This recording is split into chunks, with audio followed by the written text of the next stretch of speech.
All right. Shalom, shalom. I'd like to start off by saying, Barakatah Yahweh, Barakatah Yahweh Shai, Kol Haloyim La, Yahweh, Bahashem, Yahweh Shai, Bahashem, Rakakudash. Double honors to the elders and apostles of Great Millstone who rule well. Blessings and salutations to the hopeful elect that scattered abroad. Akim and the Aquat that's listening in. Yahweh Ratazah, Lord willing that the lesson is edifying. It's the brother Shawab, I'm Wan back at you with another lesson. And the title of this lesson is called Money, all right, Riches Won't Save You. All right, and I got the inspiration from this article that came up on my news feed. It says where to keep your money in a recession, all right, by CBS News. It says after plenty of speculation about a possible recession, all right, which is not possible, it's gonna happen. All right, the Fed confirmed many people's suspicions last week in its March minutes. It's forecast a mild recession later in 2023.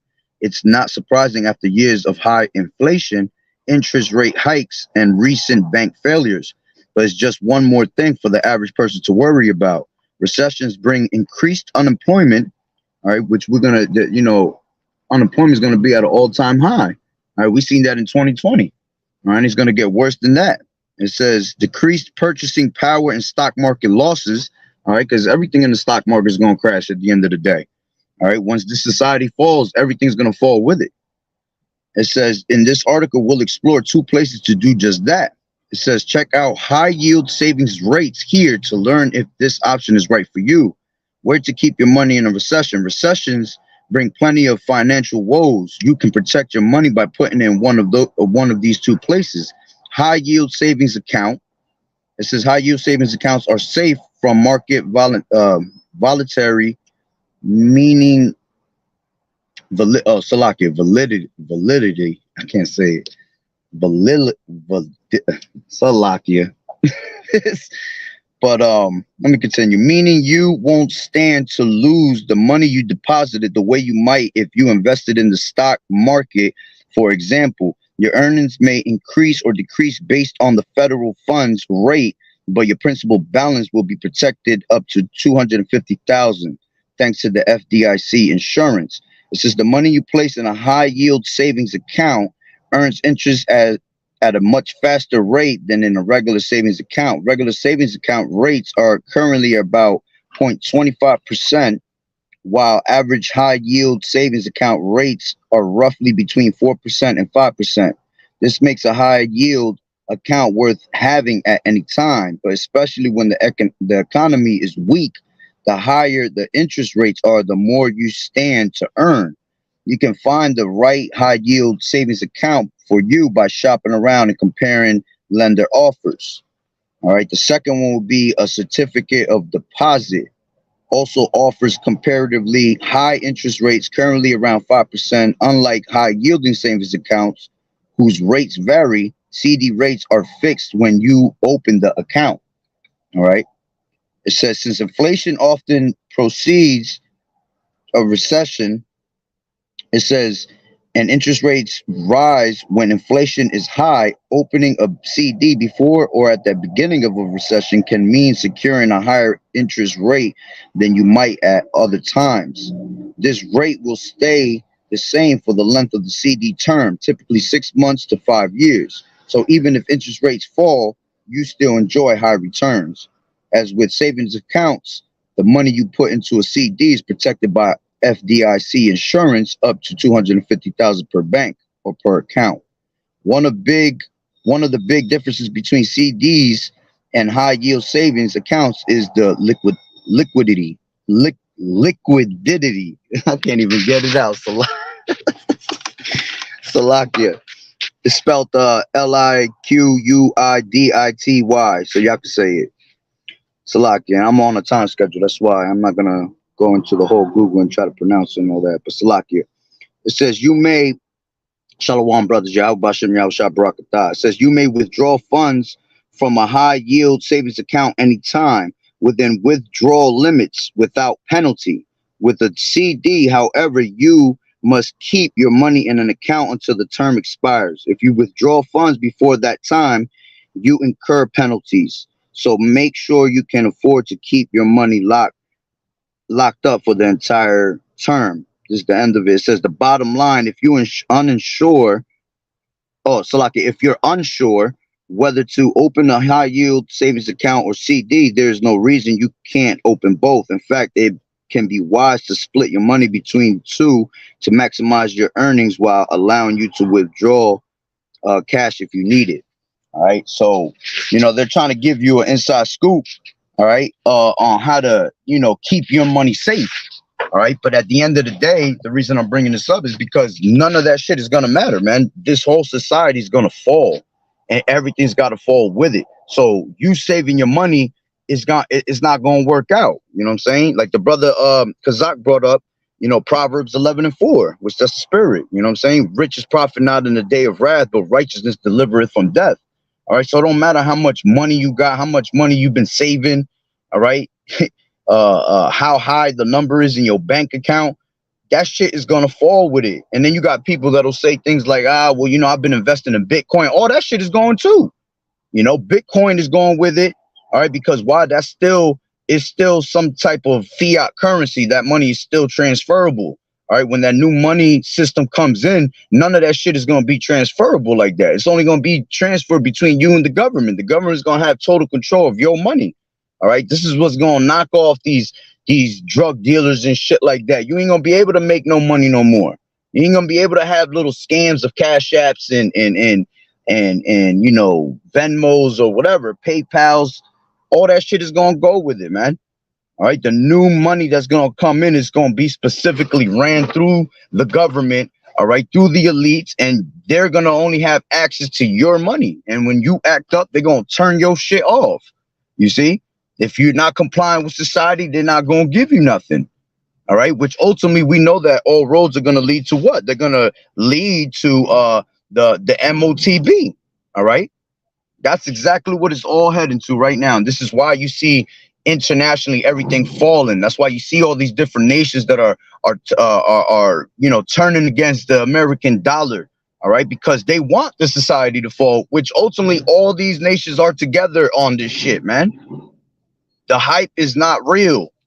Okay, these people sit down at a fucking table together and they figure out ways to bring, this society down, but also trying to really bring us down in the process of it.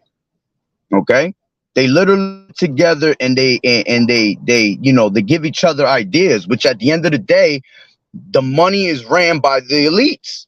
All right, so who's next? And you got powerhouse Russia or powerhouse China trying to come up next. It wouldn't matter because the dollar is ran by the elites, man. The money is ran by the elites. So it's whatever they want to bring out. All right. So whoever's going to be next, thinking the next, it's never going to happen, man, because it's going to end. All right. So let me continue on with the lesson. If a brother could put it up real quick. What'd you call it? Ezekiel 7:7-19. All right. Because that's what it's going to come down to. See, here it is that you're saving all this money, but the scripture says that they shall cast their gold and silver in the streets. So money's going to be irrelevant as shit. So what are you saving that money for if it's going to be useless at the end of the day? So the point is, putting your money in these savings accounts and all that, it doesn't matter. All those riches are not going to save you. Only the riches of YAHAWAH'S was going to deliver you from these days. And the riches is what? Is having this knowledge, man. No piece of paper with a bunch of fucking presidential faces on it is going to be able to save you. Okay? But, yeah, there you go. The water, brother.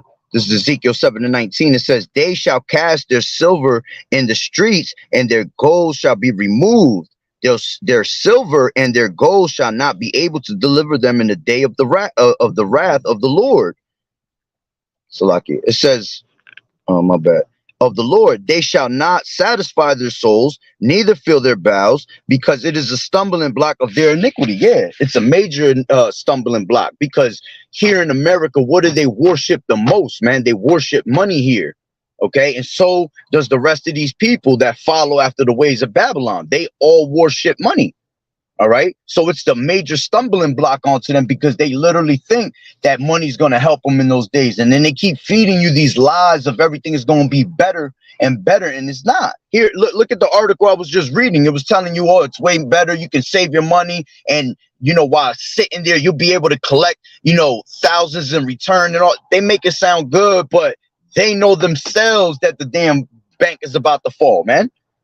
They're just trying to get as much as they can get out of the people. All right. There's probably so much crooked shit going on with all these different, you know, companies making money on the side off of us because they know that the dollar's going to fall, you know? So again, none of that shit is relevant. Okay. Let's take it to, beautiful. This is, that's the spirit. This is Ecclesiasticus 31:1. Watching for riches consumeth the flesh, and the care thereof driveth away sleep. You see, because you watching and waiting for that shit, it's gonna cause you to sin, man. All right, you waiting on money is you having a carnal thought of things. Okay, you thinking carnally. Okay, so it's gonna drive you away from true sleep. All right. As a matter of fact, it's gonna drive you to sleep because it's gonna have you sleepy in that mode of being just all about money, money, money. That's why I tell you the root of all evil is money. Okay. It's not literally that money is evil, but when you put money before YAHAWAH'S, it becomes an evil thing. All right. Let's grab what the brother got right here. Luke 16:13. No servant can serve two masters, for either he will hate the one and love the other, or else he will hold to the one and despise the other. You cannot serve God and mammon, you see? So you can't be all about your money and you trying to be spiritual at the same time. All right. And being in this truth, the Lord tells you what? That we're going to sow on to righteousness, and we're going to despise the evil that goes on the world. You have to understand, money comes with straight sin. All right, because most of these people that are rich and have lots of money, man, they have done wickedness to get to that money. All right, there's nothing righteous that's going to give you high amounts of money. In order for you to receive high amounts of money, there's wickedness behind it. There's a great crime. All right, this is why these elites are able to just toss money like nothing. And they tell you that behind every great I think it goes like behind every great crime of money, there's always a white man involved type shit. And that's true, because that's what they're all about. They're all about money. All right. So they try to get our people to have that same mindset. All right. Yep. This is Isaiah 31:7. Matter of fact, let me grab this one too. It says 1 Corinthians 7:31, and they that use this world as not abusing it, for the fashion of this world passeth away. You see, so the money's going to go. That's the fashion of this world. So you have to use what you got to on this side to get what you got to get for the moment, but you don't abuse it. All right. That's why it tells you that, you know, having this truth, having this knowledge and wisdom is great gain and content. All right. But they be thinking that gain, they think that great gain is wealth. All right. None of that is great gain other than its truth. And the fashion of this world is going to pass away. It says, Isaiah 31:7, it says, for in that day every man shall cast his idols of silver and his idols of gold, which your own hands have made unto you for a sin. You see? And that's talking about true idols. All right. These deities that they worship, these statues. But like I said, in this society, money is an idol unto them. So that's these people's gods. All right. So on that day, these people are going to cast away the idols of silver and gold, which once the money drops, the only thing that's going to be valuable is going to be the precious metals. And eventually that's going to fall away. OK. And it says, and his idols of gold, which your own hands have made. You see, because, yeah, money's created by our own hands. And you see, it's made to lead you to what? To sin. OK. Let me grab one more. Salakia. Let me grab it from my Blue Letter Bible. This is 1 Timothy, the 6th chapter. 1 second, is loading. 1 Timothy, the 6th chapter. Says I was just quoting it. This is 1 Timothy 6:6. It says, but godliness with contentment is great gain. You see? NLT says, yet true godliness with contentment is itself great wealth. Great wealth. It says, for we brought nothing into this world, and it is certain we can carry nothing out. So these people here trying to save money and trying to invest it somewhere else to keep it secure for what?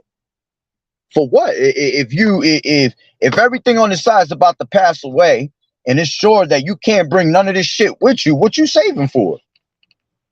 You see? That means you're worrying about the wrong thing.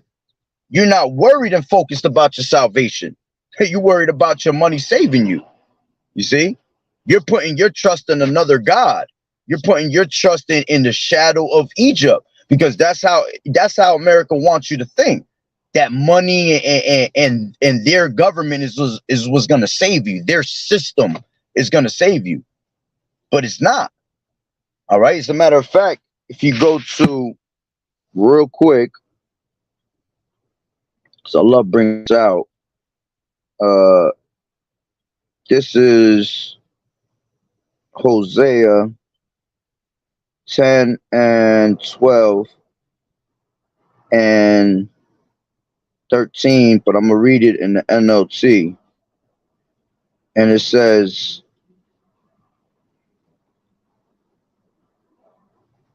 so like I meant Hosea 12 and 10.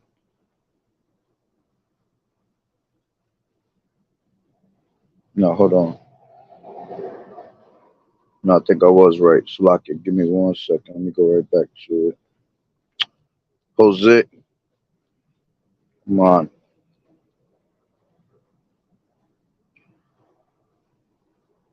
Give me 1 second. Salakia. No, I was right the first time. It was 10 and 12 in Hosea. It says, sow to yourselves. Yeah, I'm gonna read this one on the KJV, and then when I jump into the next verse, I'll go into the NLT. It says, sow to yourselves in righteousness, reap in mercy, break up your fallow ground. For it is time to seek the Lord Yahweh B'Shem Yahushai, till he come and rain righteousness upon you. It says, ye have plowed wickedness, ye have reaped iniquity, ye have eaten the fruit of lies, because thou did trust in thy way, in the multitude of thy mighty men. When you read that in the NLT, it says, but you have cultivated wickedness and harvested a thriving crop of sins. You have eaten the fruit of lies, trusting in your military might, believing that great armies could make your nation safe. You see? So our people is what? Believing in the lies that these people are telling us, that this the society is telling you, that they're going to be, everything's going to be peace, everything's going to be safety. All right, everything's gonna be okay. But it says that you have eaten the fruit of lies, trusting in your military might, believing that great armies could make your nation safe. This is why you can't trust your enemy, because everything that he's doing is not to make anything safe here, man. It's all to destroy you. All right, because at the end of the day, if it's up to them, all they will save in this planet will be themselves. You see, they will just keep it between them and the elites. All right. Take a couple of our people, our women, and a couple of our men, all right, and use them for slaves, and keep it moving from there. All right, keep trying to depopulate everybody out here. So nothing here is going to benefit you when they're trying to feed you some type of something that sounds like it is good, or something that sounds just too good to be true. You see? So going back, let me just go to this last preset, and then I'll wrap it up. Because Salaki, I would love to continue, but I got to go back in for lunch. Lunch is over. Salaki, let me go back. I was in 1 Timothy 6 and 6. But godliness with contentment is great gain, for we brought nothing into this world, and it is certain we can carry nothing out. And having food and raiment, let us be therewith content. You see? So you're supposed to be content with the little bit that you have, man. Because at the end of the day, you know that Yahweh B'Shem Yahushai was going to protect you. Okay? It says, but they that will be rich fall into temptation and in a snare, and into many foolish and hurtful lusts, which drown men in destruction and perdition. For the love of money is the root of all evil, which while some covet it after, they have erred from the faith and pierced themselves through with many sorrows, you see? And that's what it is. That money that they believing in is earning them away from the faith. You see? That money that they believe in, when they try to get this truth, that's why they're never able to perceive it. Because they already have a God. You see? It says,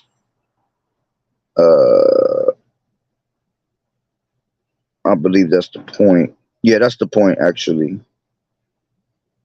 Oh, this is what I wanted to bring. Hold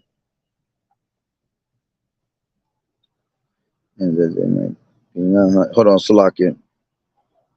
Yeah, this is what I wanted to bring. It's 17 in 1 Timothy 6. It says, charge them that are rich in this world, that they may be not high-minded, nor trust in uncertain riches, but in the living power, Yahweh by Hashem Yahushai, who giveth us richly all things to enjoy.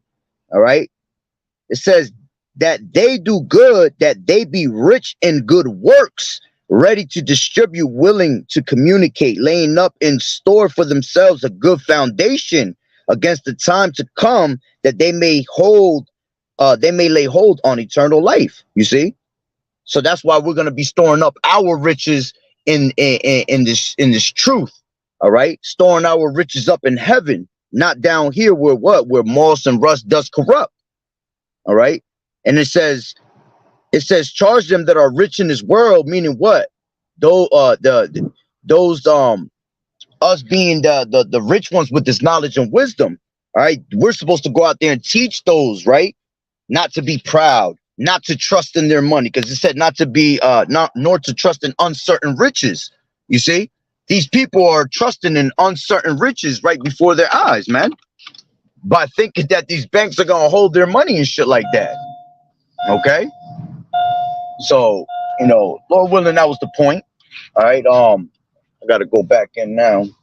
So with that being said, all right, Yahweh Bashem, Yahweh Shah Barakatah, and again, Lord willing, that the lesson was edifying, and the water for you guys turning in, and tuning in. So I said turning in, tuning in, and bringing out the precepts. Definitely, I appreciate it. Yahweh Bashem, Yahweh Shah Barakatah, Shalom.